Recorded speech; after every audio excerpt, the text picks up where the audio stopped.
Okay, hello everybody, welcome. This is my little YouTube channel, and today with me I have Hayley, who I met at work, and she's super cool. Say hi, Hayley. Hello. How's it going? It's going good. Going good. Today's our day off, our last day off before we start work again, unfortunately. But we're here today to do a little bit of street epistemology. Do you know what street epistemology is?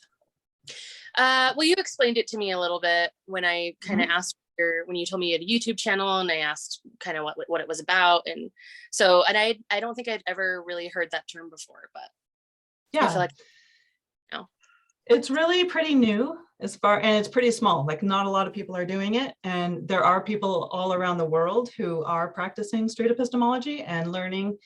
And there's several YouTube channels of people doing this same kind of thing, where we ask questions and interview and get to know why people believe what they believe. So what their belief is and why they believe it and why they think it's true. So it's kind of fun and kind of interesting. Epistemology is the study of knowledge and just learning about how people think things are true. That's my understanding of it, because I'm pretty new at this and I'm just getting started too. So ask any questions you want at any time. It doesn't just have to be me grilling you. This can be a back and forth two-way conversation. So usually when we do a street epistemology conversation, we start off with some kind of claim. The interview partner, which is you, which is Hayley today, will come up with a claim, and then I'll ask you questions about that claim. Let me turn my phone off so that doesn't keep going. Okay. So do you have a claim or anything in mind that you think is true, something you believe in? A lot of times people will say, I believe in karma, I believe in astrology, I believe in a God, I believe in if I put my furniture in a certain way, it'll bring good energy into my home. If I burn sage, it clears out spirits. Just any kind of thing like that. Is anything coming to mind? I mean, after hearing the list, I feel like the claim that I want to make is that no one knows what the hell they're talking about.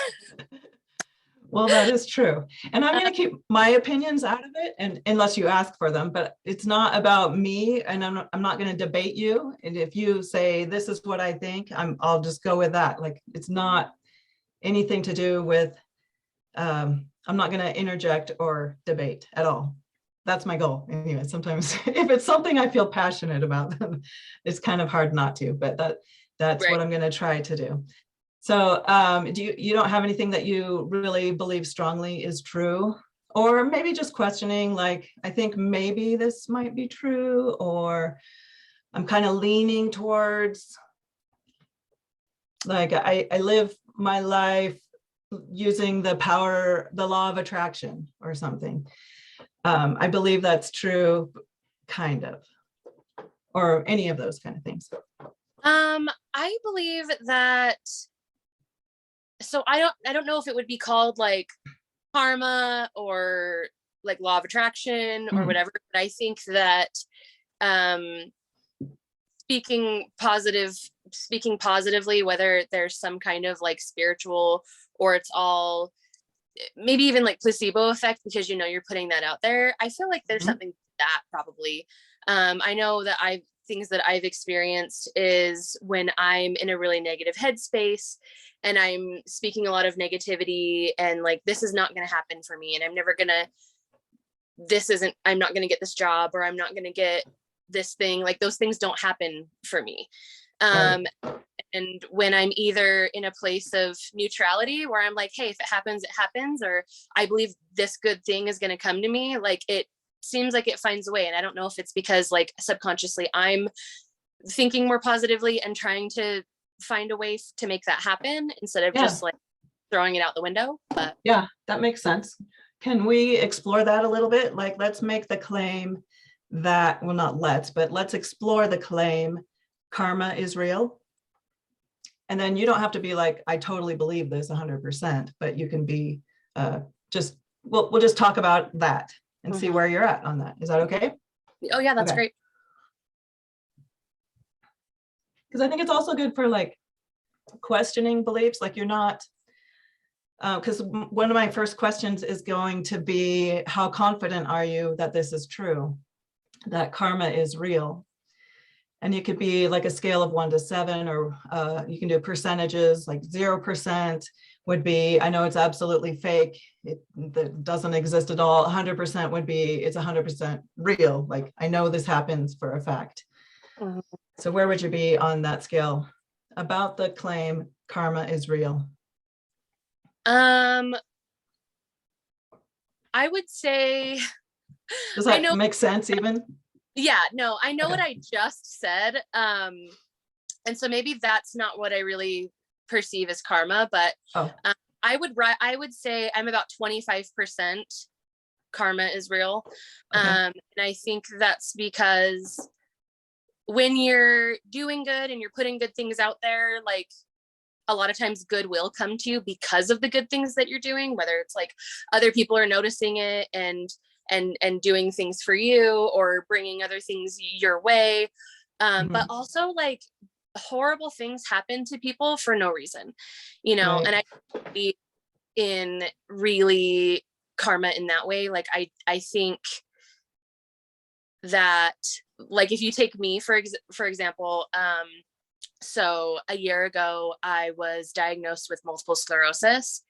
And like, is that karma? Like, did I do something to deserve that? Because no one's perfect and no one's like, you know, everybody's done something good all and like everybody makes mistakes, but like what could I have possibly done to deserve that? You know what I mean? And so I don't know, I just have a really hard time. So what do you think it more is, the law of attraction type thing or a karma that you would lean more towards as an explanation? Probably law of attraction. I don't think there's any kind of like karmic order to the universe. Okay, because you're like 25% on karma, like some outer force controlling what happens to you would be karma, right? Yeah. Where I feel like law of attraction, like you're taking responsibility for what you're seeking or bringing into your life, whereas like karma, I feel like there could be something to it. I don't know. I just don't think that there's really that much to it. I think law of attraction is more easily explained. Let's go with that one then. Okay. Let's forget karma. So law of attraction, what's your confidence level on that? What would that be? Around 0? Law of attraction never works. That's just bullshit. 100% works all the time. I'd say like 70%. And I feel confident saying that because if you're focused and fixated on bringing a certain thing into your life, and whether it's like you're manifesting that, like you're subconsciously going to be working towards that and you're going to be finding ways to work towards that. And so I feel like kind of, I'm probably the worst person to do this with because I feel like all these things can be mostly explained in like a scientific way or like in a logical way of like, if you're wanting to like start your own business, you're not just going to be like, universe, one day I'm going to start my own business, so like help me start my own business and it's going to happen for me. Like you also are going to be doing the steps, right, getting there. So no, and see, everybody's at a different place completely, so that's why I like to talk to people one-on-one about this, because we all have different opinions, and some people are at that 100% mark. Yes, I live my life day to day, today, hour by hour, manifest or trying to manifest what I want to happen by using the law, like using the law of attraction. I don't even know the right terminology, what that would be, but you're at 70%. Yeah, that's what you said. I'm just going to take a few notes while we talk to you. So go ahead. I just feel like, I just feel like it makes more sense than karma. Like the law of attraction. It's like if you're putting something specifically out there, like. Yeah. So how would you define the law of attraction? Like, what does that mean to you? Like if you're trying to explain it to somebody who's never heard of it.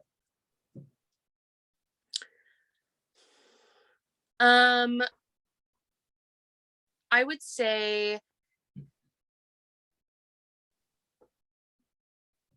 kind of in like the way that I've already like kind of talked about it is like people who use the law of attraction or whatever. I think like I had a cousin who was like really into like The Secret or whatever, which I think is like the law of attraction. And I never like read the book or whatever, but like I'm like, of course it makes sense that like if you're wanting something and you're constantly putting that out there and you're, you know, you're speaking it out loud, the more you speak something out loud, I feel like the more that you believe in it and the more you're thinking about it, you're hoping for it, you're constantly looking for ways to get it. Right. Does So that what do make you think, yeah, about the phrase, what is it? Oh, I don't have my list in front of me. People can change external reality by using their beliefs, even without action. That's not very well worded, but does that make sense? Do you think people have the ability to believe something or to change external reality just by believing strongly? Well, I think if your beliefs are strong enough, it can really alter your perception of reality. If that makes sense. Like if you believe, like say, if you believe everything happens for a reason, then you're looking for the meaning in the horrible thing that happened to you. And you're like, oh, well, this, you know, and maybe you find some kind of meaning in it. And you're like, well, this was meant to happen. It's not necessarily a bad thing, even though it's like a horrible thing. Does that make sense? Looking for an explanation for it, maybe, or a reason why this would have happened, or what am I supposed to learn from this situation kind of thing? Yeah. Is that what that means? Yeah. And I think that if like that's the kind of attitude that you have about it, instead of like a woe is me, then maybe you might not think that bad thing was such a horrible thing. Right. Do you think there's an outside force controlling things that happen to people? No. Isn't that kind of what the law of attraction is? Like, or how do you make the law of attraction work for you? And you can take your time too. Don't feel rushed to like come up with something right away. I don't believe that there is a being that's in charge at all. And if there is, he's doing a terrible job. They're doing it. I don't believe that there's any kind of like being, and I don't believe that it's any kind of outside force that's making things happen necessarily to people. But I think that life is kind of like a make your own meaning type of thing. And the more you put into it, the more you're going to get out of it. And so it's all, and I think that it makes people feel better, and it comforts people to think that there's maybe some sort of like outside force that they're like pleasing or whatever when they do those things. But really, I think that it's just ourselves. So with the law of attraction, it's like, I don't necessarily believe in the like mystical or whatever you want to call it, like part of it. I believe in the, when you are focused on something, like our subconscious can be working towards that, and we may not even realize. Yes. Makes sense. Yeah, that makes sense. So it sounds like, correct me if I'm getting this wrong, like you're saying you work your ass off, you focus on what you want to happen, you put a lot of action and energy into doing this whatever thing. Is that correct? Yeah. And then, you know, and that's more important than. Yeah. And I think that that's, people undersell themselves a lot. And I think that like growing up in like I grew up very religious, and so it's like all glory goes to the higher power and whatever, and we have all of this because of the higher power. But there are people who, you know, work their butts off and then give all glory, you know, and it's good to be humble. I guess that's a great quality. But I just feel like we're conditioned to undersell ourselves and undercut ourselves in our hard work, and be like, well, I got this because I prayed really hard. And Right. like, well, maybe Have you heard that? were really just you manifesting like what you want for yourselves, and you were finding ways subconsciously to work towards that, and it wasn't a higher power helping you, it was just really your own subconscious. Yeah. Yeah, I wonder about that too.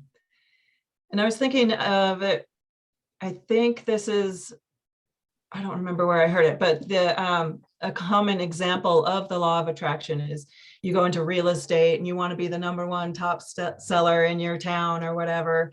And you can use the law of attraction to bring you customers, to sell those properties, to do to reach that top status.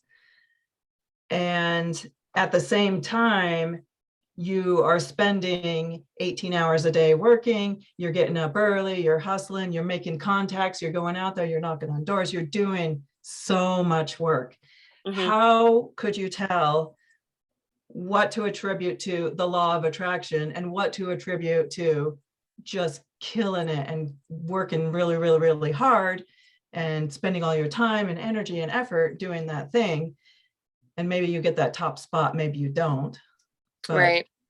if you're banking on the law of attraction to bring you to that spot, how could you tell how much was me and how much was the law of attraction? I got you.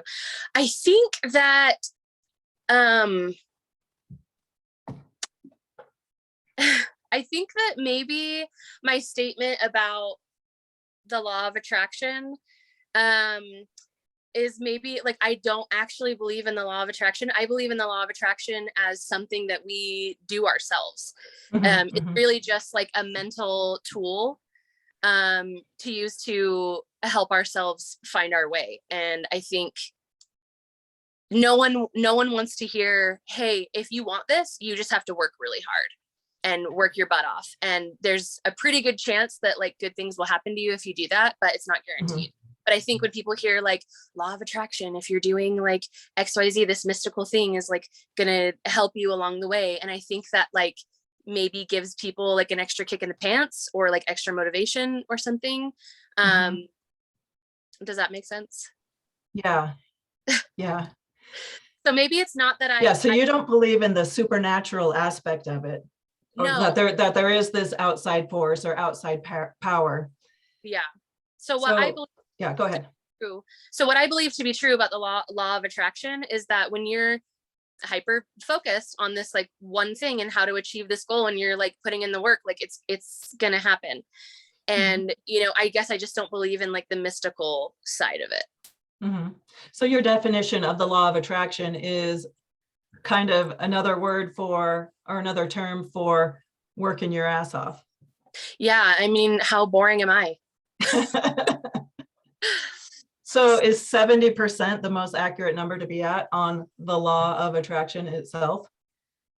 I guess if we're speaking on like the law of attraction, how most people view the it, common understanding, like The Secret or whatever books. So no, then I would put that probably at like 0. That's about a 0. I think that it's a really good like mental tool. That, like I said, like I think it motivates people in a different way to feel like like the universe has your back, or whatever is like what a lot of people like to say. And I don't necessarily believe that's true. But I believe that if you work really hard for something, it's probably going to happen for you. But then again, there's people who work their asses off as well, and then nothing, you know, it just doesn't happen for them. Yeah. So what if you had two people, they're doing the same thing. They're both going out in their real estate and getting up at 5 a.m., knocking on doors, they're doing the same thing, same hours, working their asses off. One of them does great and one of them just does okay. one of them, maybe they both believe in the law of attraction, or neither one of them do, but yeah. Well, there's no way to tell. You know, there's also a lot of variables. I think that like the whole, like the secret thing is like a really good mental tool and like a disciplinary tool. But also there's so many, oh my gosh, I just said the word and now it's escaped me. There's so many variables. Like, you know, it could be something as stupid as one person has a nicer way of speaking, or someone is more conventionally attractive. Like, we know we live in a society, like those kind of people just do better, like fare better than the average person. Yeah. And, you know, like people who are conventionally attractive, come, especially in like sales, like come off as more trustworthy. So literally be. And like height is a thing too, right? Like if you're taller, for men at least. I'm 5'4". No. Well, no wonder. Yeah. And okay, I have another question. Can you think of any situations where it could possibly cause somebody harm to believe in the law of attraction, and they're putting a lot of trust maybe into using the law of attraction, when if they just were able to let that go and work hard? Can you think of any situations where that it could be like a negative thing to hold that belief? Well, I think it could be really negative for people who are unrealistic about like their capabilities or the options that they have. Maybe like if somebody is like, I want to be the world's best pianist or whatever, and then like they've never played the piano a day in their life, but they're like, I keep putting it out into the universe, you know, like obviously like, and they're banking it all on like everything that they're putting out into the universe, and just sitting there and watching their life go by and just waiting for it to happen. Like obviously like that could definitely be dangerous. They could invest a lot of money into a fancy piano and recording equipment, or I don't know what they would do, but well, that, and like, you know, or if people like are working really hard and, you know, we're sold on the whole like secret thing, and like have paid to like go to conventions or whatever, which I don't even know if they do those anymore, but I'm pretty sure they used to. But like they've, you know, paid a bunch of money to like go do this thing, and then it just doesn't happen for them for whatever reason that may not even really be their fault. Then that could be like, you know, really harmful and cause them to have some sort of like identity crisis, and who am I and what am I doing and why isn't this working for me? Why am I not good enough? Yeah, that's a good point. Like they could turn it back on themselves and like, oh, I guess I didn't believe hard enough, or that one day when I was watching Netflix for like 6 hours, I should have been focusing. So maybe I didn't deserve whatever this thing I'm trying to manifest. But it could be a turn internal. I guess that could be a problem at some point. Yeah, that's really cool. That's pretty much all the questions I have. I think we did a really good dive into the law of attraction. Do you have any questions for me? Not or about street epistemology, or what we just talked about? Not really. I feel like I really couldn't think of anything that I just like feel that strongly about. Like, you know, like kind of when I told you, I was like, well, I'm happy to try it, and you know, but I just don't know like how helpful I'll be or how interesting it'll be. It's not that it was really interesting. I thought you did great. Yeah. I don't feel like strongly about some things. It's just that I feel like none of those things are like super controversial or worth talking about. Right. Would you consider yourself more of like a naturalist? Like there's usually a natural explanation for most of these beliefs. Like a scientific, science-minded. For sure. Yeah. I mean, being like an atheist, like I believe like, you know, we know that like energy is a thing. We know that like the earth is positively charged. We know that like, and so there are some things that like interest me in that way. But for the most part, I feel like there really isn't any sort of like cosmic order or whatever. And most of those things can easily be explained away. Naturalistically. Yeah. Yeah. You didn't ask, but I agree. That's just kind of how my brain works these days. And it took a long time to get there, but I like this side of the fence, the science side. I do too. No, Different. I super long on the other side of things. Like I mentioned, I grew up super religious, and I left pretty young and kind of went off and did my own thing. And I'm 32 now, but I pretty much had realized that I was an atheist when I was like 23, I think.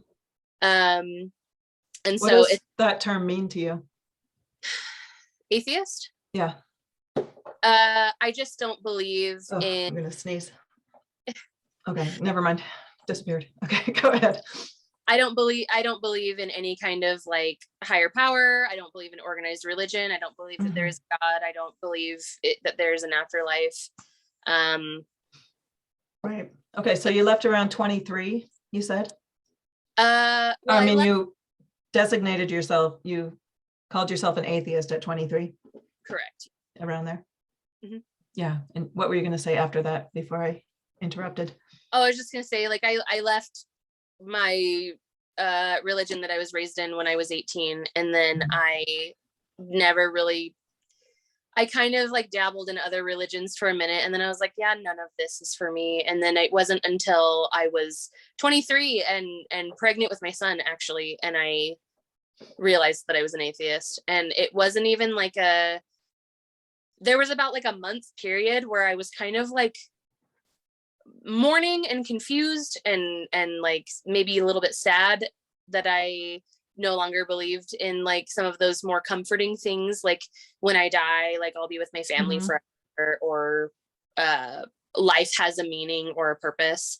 And so I was just like, what are we all doing here? And I went through that for about a month, and then I was just like, optimistic nihilism has kind of been my saving grace, where it's like, I don't say that nothing matters because it doesn't matter. It's just, it's not that deep. It's like life, we create our own meaning, and the things that are important to me may not be important to somebody else, and vice versa. But I don't need to go and believe in those things for comfort anymore, because the thought of existing forever in heaven sounds horrible. Like what am I gonna do up there? And I'm gonna have like every pet that I've ever had. I'm like every goldfish, like I'm gonna see forever. And honestly, like if I'm just gonna live forever, then nothing really matters. Yeah. You know what I mean? Like there's the urgency to do anything, to try anything, to experience things, if I'm just going to be around forever. Well, what did we learn in high school economics? The scarcity increases value. If you have so much of something, I don't remember what the term is for it, but if there's so much of it, the indefinite, never-ending supply, it has practically zero value. Yeah. Knowing that we have this life and it's limited, and it might only be this long. We don't know how long we get to be here. But knowing that it's going to end makes for me, every day has meaning and value. It makes this life so much more important. And it's not just about enduring to the end, to get to the goal, to get to heaven, to get to this thing and suffering through this life. It's about enjoying this life, and where can I find joy and happiness and have fun and talk to cool people and do the things that bring me satisfaction and joy. Like that, like leaving religion and letting go of my belief in God has made my life so much more meaningful. And people say, well, I'm nothing without God, who am I? And exactly. Getting to that step is hard. Yeah, say that again. It kind of cut out. People just undercut themselves and undersell themselves, and they're like, well, I and it's like a humility thing, I guess, that they're ingrained to have.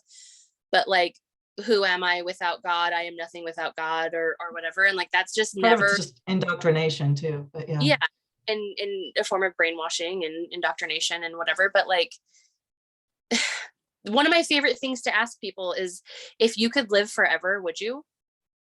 And so many people, without even skipping a beat, are like, yes. Yeah. And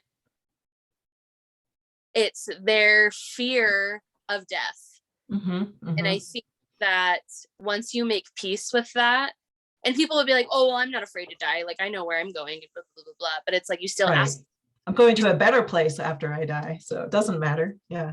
Yeah. And it's like, I don't know. And I just think people who want to exist forever or live forever, I just think that those people are boring. Can you imagine? Like, we have no grasp on what forever is. Like, imagine you're a master at everything you've ever had any slightest interest in. And it's been billions and billions and billions and billions of years, like Earth time or whatever, and you still have forever to go. And then what do you do next? Like, it just has no meaning. It's like, what's that movie, Groundhog Day? Like, after a while, he's like, how can I just kill myself and make this end? Yeah. Because it just doesn't matter. It's just, yeah, the thought of existing for, because I was raised in a religion where they talk about eternal families, and like and then you're like, yeah, that sounds awesome. You're like, of course I want to be with my family forever. And now I'm just like, okay, but forever, like eternity, that's so much. Yes. And like, what am I going to be doing? Even if I experience everything there is to experience, like, I can't imagine not running out of things that interest me. But don't you want to be with your family forever? I love my family dearly, but the time that I have with them here isn't. And I could be wrong. There could be an afterlife. There could be something after this, and that's fine. And yeah, it'll be a surprise for me if there is. And then, like, I don't dog on people who want to be with their families forever, but I just wonder if they've really actually thought about forever. Yeah. And that's one of the things that kind of, we're done with our interview, so I hope it's okay if I just talk at you for a second. Oh, go for it. With you, like a conversation, not at. But like, that's one of the things that troubles me about Mormonism in particular, is that it's all about the afterlife. And like, your older couple, your parents go on a mission and they're gone for 2 years, and they're not spending time with their grandkids or their children who are maybe struggling and getting started. So they're not around. So, but they're putting this hope, faith, or trust or something in this afterlife. Like, what I'm doing now, yeah, I can't be around them now, but someday this will benefit all of us. And it's like, what about the now? Well, and I think back to also when I was in leadership positions in the church, and I'd be gone all Sunday. I'd have a morning meeting before church, and then do my thing all during church, and then afternoon meetings, and then I got to plan, and then I got to do lessons. Like, I wasn't there and available as much as I could have been, but it was like this outer focused goal rather than focusing on right now, today. Right. And that makes me sad. It's just so much, like, time is the most finite resource we have. And it's just like, the thing that makes me the most sad about like religion as a whole is like how much time you're supposed to devote to this thing, that like, is it really doing anything for you? Like, is it really helping you in any like meaningful way? What are the benefits? Yeah. So I don't know. It's just, it's a real bummer. And I was just talking to my sisters last night, and my parents went through this like weird, strict phase when I was in like middle school and my older sister was in high school, and my little sisters were still in elementary school. And so they were young and couldn't go anywhere and didn't really remember anyway, but my sister started driving. And so on Sundays, because that was like one of the only days we had to do stuff because we were in school. So we're in school Monday, Friday. And then Sunday we spend half the day at church doing whatever. And then we weren't allowed to go out and do anything other than spend time with family or whatever on Sundays. But then my parents would go like in their room and just nap Yeah. And be like, but you can't go anywhere because it's Sunday, family day. Yeah. You know, so we would go, sometimes we would like sneak out and we'd go to like the bowling alley and we'd bowl or we'd play in the arcade or whatever. And like, we'd come home and they'd get in trouble. We would get in trouble. My parents would be like, why didn't you guys ask if you didn't even ask if you could go? And there was one time where I was like, well, because you guys would say no. So We like didn't on purpose. like, Yeah. and so, and that's like a really funny memory now, but it's just like, we wasted so much of our time, you know, we wasted half of our weekend devoted to this like stupid thing that like now hardly anyone in my family even believes in anymore, you know? Yeah. And think of what the alternative could have been. If you had 2 weekend days, you could do things, spend time with your family, enjoy life, get out. Yeah. Well, and when I got my first job at the old spaghetti factory, Cool. like 16, I was like told, my sisters last night when we were talking about it, I was like, you know, when I got my first job at 16, there was a reason why I told them that I could work Sundays. Yes, I remember doing that too. Like, oh, yep, I can work on Sunday. Yep. Yeah. And my mom would always say, make sure it says on your application that you're not available Sundays. And then when you go in for the interview, make sure they know that you can't work on Sundays. After a while, I'm like, I can work anytime. I'll work any weekend day. I don't care. But yeah. Then I went back to church, but it affects every aspect of your life. That's why I do this, is to get into beliefs, because your beliefs affect your actions. And if your beliefs are based on something that just doesn't hold water, like I would want to know. Some people don't care, but people who do care and do want to know need to, you know, sit down and really think about, why am I holding on to this belief if there's really no way I can tell if it's true or not true? But I'm living my life as if it is true, and everything, my eternal salvation depends on what I do on Sunday, or how much, make sure I get that 10% tithing and my temple attendance, and like it's your whole lifestyle. So it is important. Yeah. Well, and one of the like crazy things is like, so my parents are in their whole like faith deconstruction and whatever with the church, and my mom told me that her parents, so my maternal grandparents, like stopped paying their tithing like towards the end, like the last long, because they were like, the church has enough money, they don't need our money. And then like, they got struck by lightning, right? And literally nothing happened. Like, except they had 10% more money. Had more money to take the grandkids to go do fun stuff. So so they're deconstructing like actively or passively? Well, what do you mean by actively versus passively? Like looking at non-LDS websites for information. So they've been binging a lot of the Mormon Stories podcasts on YouTube. Oh, yeah. So yeah, that's kind of what they're going with. Yeah. So, and they're just like, so they've watched, you know, and like, I don't know if they've read the CES letter or whatever, but they know about it, and they know about is it Jeremy Reynolds who wrote it, and like they know about him, and they watched like all his episodes and whatever, and like interviews with him, and that's intense stuff. Yeah. And so, and it's like my mom seems to be handling it fine. My dad's having a harder time with it, I think, you know, because both my parents, my sets of grandparents are Mormon. So both my parents were raised Mormon. It's just that my mom grew up in California and my dad grew up here until he was like 16. And then he was sent off to California to live with his older sister, who is also very Mormon, because my grandparents adopted him when they were in their like 40s, and he was just a handful. You know, being born in 63 or whenever it was, so like growing up in like the 70s and 80s and stuff, he was a handful. So they kind of sent him to go live with his sister, who was younger and could kind of handle that, because I think she's 14 years older than he is or something like that. So Yeah, Wow. so he kind of raised him, but he has a lot of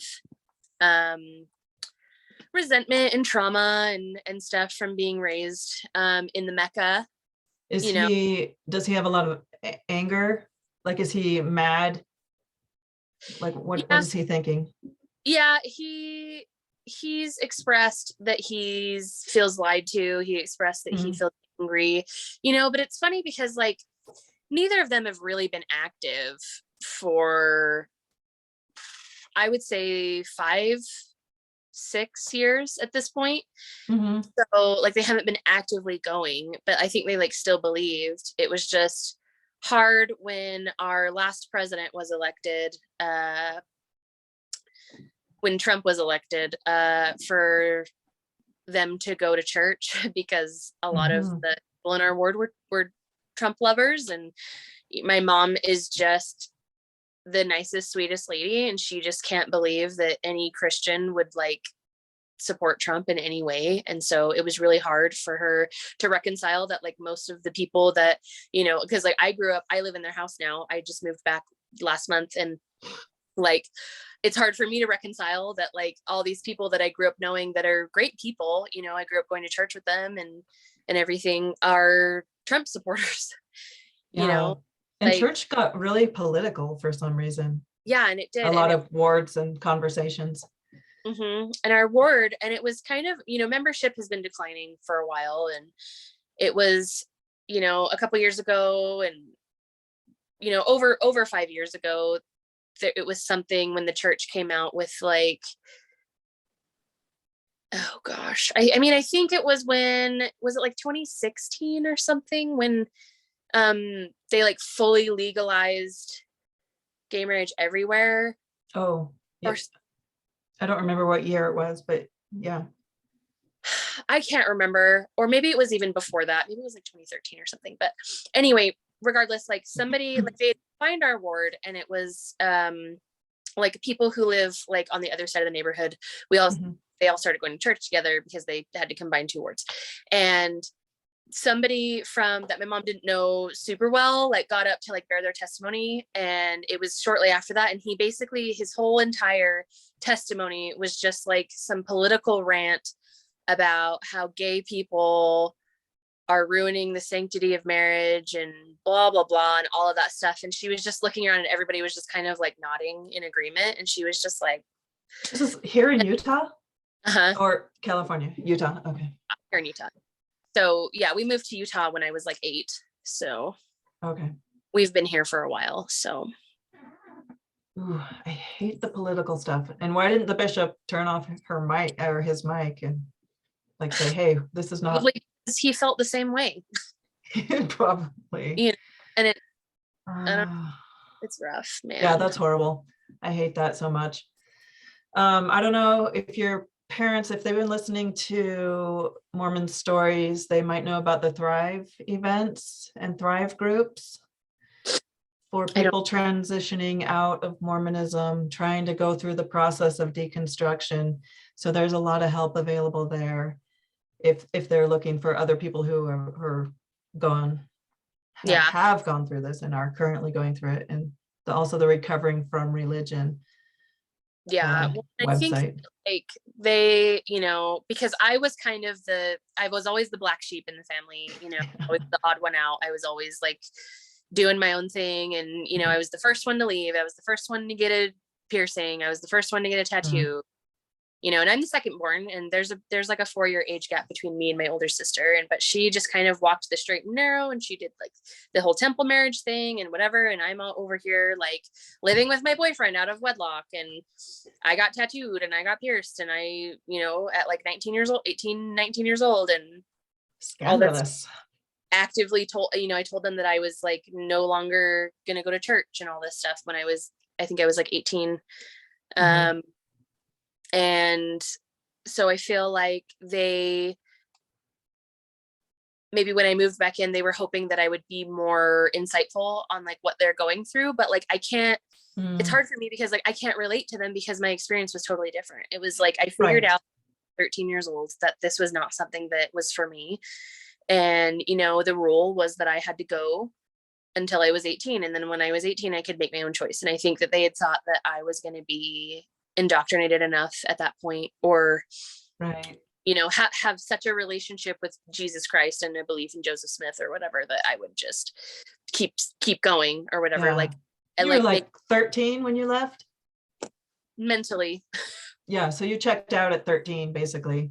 Yeah. And it Or was hard. There was a lot of, but I kind of just had to like be chill about it. You know, there Mhm. were times where like I would argue with my Sunday school teachers about like people choosing to be gay and stuff like that. Like that was always a huge point of contention for me, like within the church. And really what was my tipping point was when I was about 13, was getting in an argument with my Sunday school teacher about it, about how people don't choose to be gay, because I knew that my best friend, who went to that same ward with me, was gay. And I was like, and I knew, and he wasn't out really, he wasn't even really out to me. Mhm. At all. He didn't come out until we were probably like 16 or 17 when he actually like came out. And I just knew he was, and it was offensive to me the way that like he was teaching this lesson about like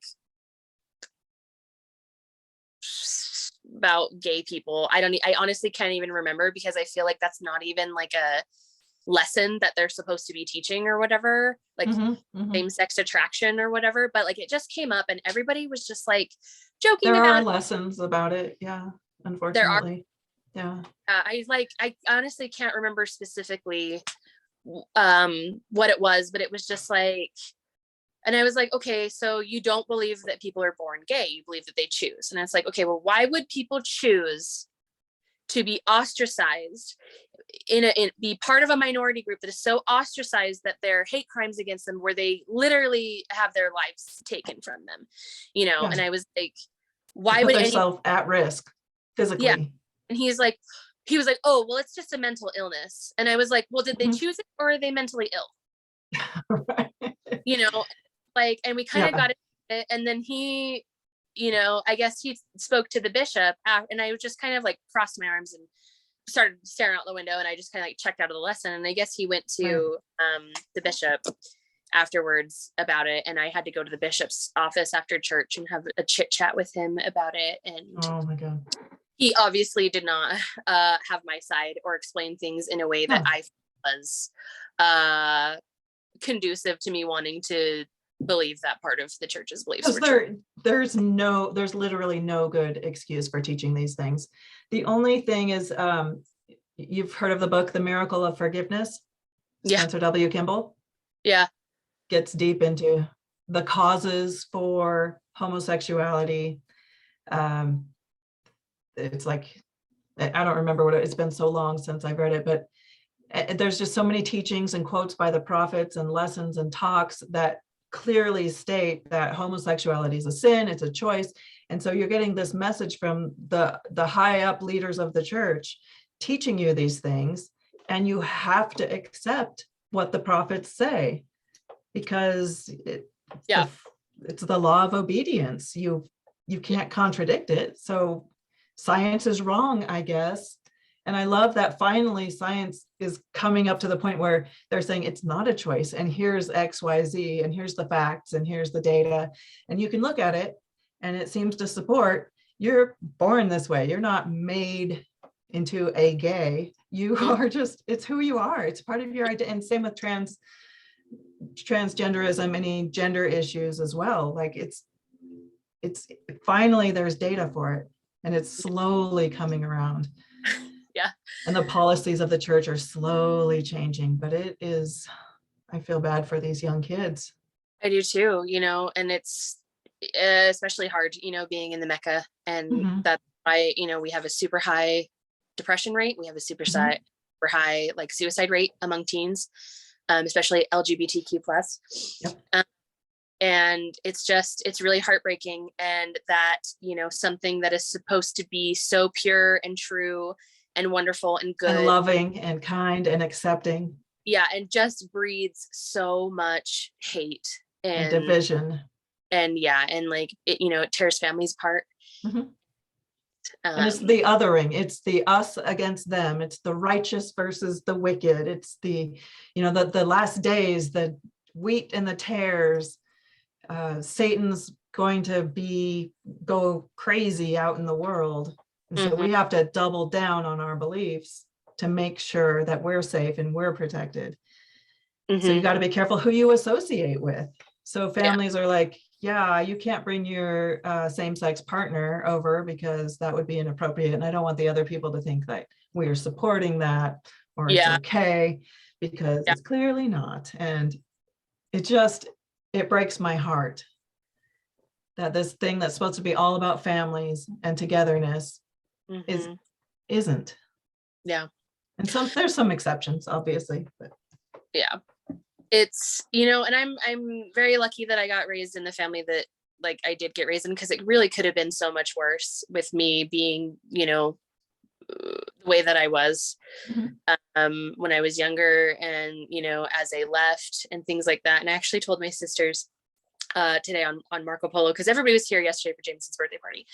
And so everybody was just like kind of talking. I only have like one sister and brother-in-law who are like still in the church, but they're like they really only believe like some of the more basic things that are just not necessarily Mormon exclusive, like kind of like they're Christians. They're love your neighbor, be kind to everyone. And it's not like, and like, so like they believe in like God and Jesus Christ and whatever, but they side eye Joseph Smith, and they think that a lot of the church's teachings and stuff are bunk or wrong or damaging and whatever. But I don't know that they'll ever truly like leave. But I was telling them, today we were talking about the whole like my parents going through their like weird like strict thing, like on we were talking about it in our group, like Marco Polo, and I was just like, I've never said this, but to you guys, or expected this to you guys, or needed this from you guys, but I just want to say that I deserve a little bit of freaking recognition for the trail that I blazed for all of you guys to be able to like leave and find your own way, because I took the brunt of all of the bullshit from mom and dad. I took some from you guys, each and every one of you guys telling me like, oh, you'll come back, oh, you're blah blah blah, or when I came out as atheist, it's a phase. Yeah, it's a phase. My little sister, when I came out as atheist, I mean, she had just got home from her mission, and she bawled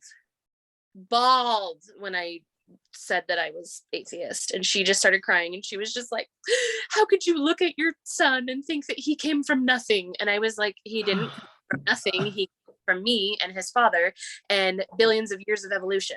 And I think that's pretty fucking cool. It's pretty fucking cool. And a lot of the doctrine is no empty chairs, you have to go together as a family, because now if you don't believe, our family is not an eternal family now. Yeah. So just the whole concept of eternal families it doesn't make sense. There's such a big asterisk, like it doesn't make sense. It's eternal not if we do this. Qualify. You have to qualify and do all the things. And I think that the more people think critically, like I said, I think the more that people think critically about living forever, the more people are like, no, that sounds boring. But then in the church, like they make it sound like, oh, well, you'll have things to do, in heaven, in the afterlife. You'll have is different work. And it's like, I don't dream of labor, and I certainly don't want to work forever. So no, thank you. I had the missionaries over a couple months ago, and I'm like, so I heard there's this controversy about Heavenly Mother. So like, what do women do when they get for eternity? What's your understanding of what women do for the rest of their lives? Because there's no doctrine about it. There's no teachings. There's like, so if I'm a believer in your church, like, what are my hopes? And dude's like, well, it's like being a mother here on earth. You have the opportunity to bear spirit children and raise spirit children. And I just said, hard pass. No. Like, well, and like, what, like, that's it? I have a child and I love being a mom. and I love being his mom, but that doesn't mean that I want to have a ton more children. You want to do that for eternity? That is one tiny facet of who I am, is a mother. Yeah. Yeah. You know, it's an important facet of who I am, but it's one very small piece of who I am. And I can't imagine my entire existence being chalked up to that one tiny part of who I am. And I'm expected to do that forever. Forever. No. And then once your spirit children leave, you don't get to talk to them. You don't get to raise them. You don't get any communication or credit for anything. But, Yeah. you know, that's all speculation and it doesn't matter anyways. It's all but just this is, yeah, and is why your beliefs matter. What you believe affects what you do. And believing things that are true is a really high priority in my life. And it sounds like it is for you as well, which is cool. And then eliminating things that are clearly not true and letting go of those so they don't affect your behavior. Yeah. Or even if it's not, you don't know if it's true or not, but like, if it doesn't make sense to you, like, why are you forcing yourself to like conform to an entire belief system that doesn't even make sense to you? Like, and that was what it was for me, is like, none of this makes sense. Like, and none of it makes sense. None of it sounds appealing. And so there was a time in my life young, and I was just like, am I just so like screwed up that like or like possessed by an unholy demon that like all of these things that are supposed to give me comfort and make me happy and feel peaceful and calm and excited to fucking die and go to the afterlife and exist forever, like, am I just so damaged that like that's why none of it sounds appealing to me? Like, is it a me problem? I don't know. Like, you know, and then that's what you're told in church, that yeah, you just need to try harder and keep the faith, hold to the iron rod, stay in the boat, read your scriptures more, pray more with sincerity, not those little shitty prayers you've been doing, do them sincerely, and until you get that confirmation. And when that doesn't work, then what? You play along, I guess, for the community. Yeah, you can't force yourself to believe. Just not for me. Well, and it's funny when you brought up the miracle forgiveness, because so when I was like 15 and I had my bishop interview or whatever. Oh yeah. My bishop asked me, you know, like all of my law of chastity bullshit questions. And I confessed to him that my boyfriend at the time, we had participated in heavy petting. That was like under the clothes. And that was as far as it went or whatever. But like, you're teenage kids. I mean, yeah. And so he basically told me to read the Miracle Forgiveness. And I was like, well, I don't have it. And so he gave me a copy, and I read like the first page, and I was just like, I'm not fucking reading this. And so he basically made me wait like 6 months to be able to take the sacrament. I had to read that, and then we had to like meet again or whatever. And so at like the 6-month mark, he like talked to me about it, and he was like, did you read that? And I was like, yeah. 6 months of public shame, because you know your family's watching you pass the tray. Yeah. And so I'm just like, whatever. So anyway, it was just like, that stuff is just so damaging. And I'm so glad that like, I don't have to do it anymore. And I don't have to raise and neither does your son. Yeah. I'm very grateful for that. So yeah. And good luck to your parents. It is not easy when you've lived your whole life thinking one thing, putting your time and energy and effort and all you have, all that you will have, all that you didn't go to the temple, but that's a part of the temple covenants. And it's, you pledge your life to the church, and it is devastating when somebody, or when you pulled out the rug from under your own feet, because you just feel like you've been betrayed, and it's really, really hard. Yeah. So that angry space is tough, and it takes time to get through. So good luck to them. There are a lot of resources if they're looking for help. I'm proud of them. I'm like, I can't. But you came from a different angle. Yeah, I can't help you. I'm sorry. Yeah. And the longer you're in, obviously, the longer it takes to process it all and deal with it. So they'll have some work And they might come around and just change their mind completely and be like, you know what, we're just gonna put that up on the shelf there and not think about that too hard. And we'll just keep going to church because neighbors do, friends do. And it's only 10%. What about yeah, people go back and forth and it's all good. Yeah, so thanks for talking to me today. This was really fun. Yeah, I hope that was like helpful. I wish I could have thought of a better No, that's great.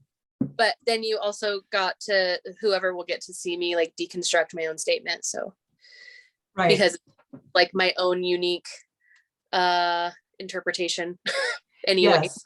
And that's why it's valuable, I think, to just say the words out loud and just kind of understand, why did I say that? Does that make sense to me? Actually, I mean this instead of that. And then it just kind of clarifies. And then maybe next time somebody comes up to you and says, Hayley, you just need to use the law of attraction to find a hot guy, to whatever, or whatever the situation is. It's not, you might have a different response now than you would have yesterday. I don't know. Yeah, maybe not. Sure. But it's interesting.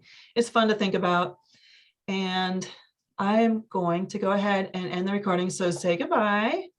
Bye. And thank you. How do you stop? Yeah.